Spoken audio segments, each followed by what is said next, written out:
Hi. So there's some good news here from the Swedish justice system. Finally, yeah. This story started off with 5 Afganis raping a 12-year-old boy in Uppsala. I did a video about it a few weeks ago. It's a disgusting story. They filmed the whole thing, and this was taken to district court. And they found them guilty, of course. They had the film. They were also found to be minors, these guys. And they were sentenced. They got very pathetic, low sentences, like 14 months in some youth correction center, you know. The prosecutor wanted them to be sent out, deported. But the court said no. These poor boys, you know, they suffered enough.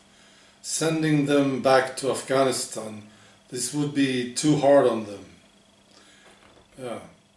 I'm sorry to say, this is typical Swedish for the justice system. It's pathetic. Makes you sick. So, but here's the good news. The prosecutor didn't give up. He took it to the Court of Appeal. And they said, yes, these guys should be sent off. This is great news. It will make a change.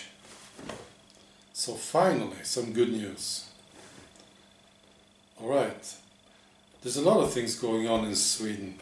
The EU is on the move. They want to restore the reputation of the EU. I don't understand why they are coming to Sweden.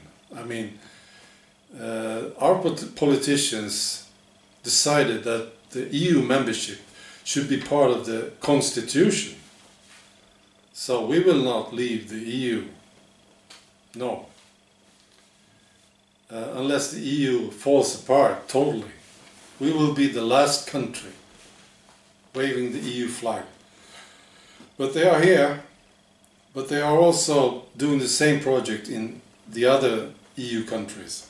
This is aiming at the schools. The purpose is to teach the kids what the EU is and how it works. The students will participate in the EU role play, and they will look into the works of the EU Parliament and how to influence the decisions that are made. That's a joke. Not even the EU, the members of the EU Parliament can influence the decisions. I mean, they can't propose legislation. Only the officials can do that. So it's a big joke, the whole thing. Now, I was looking at this. The purpose is to teach the kids what the EU is and how it works. I don't know if this is such a good idea. Because when I learned how it works, I became very, very critical. I suppose they have sort of arranged the information somehow so that the kids will understand how good this project is. Maybe. Right. And meanwhile they are proposing fines for countries that don't accept asylum seekers. There's a Swedish woman involved, Cecilia Wikström. She's a liberal politician in Brussels. She's sort of in charge of this proposal. I think they select these Swedish women because we have this reputation, you know, they have, of being a humanitarian superpower. Yeah.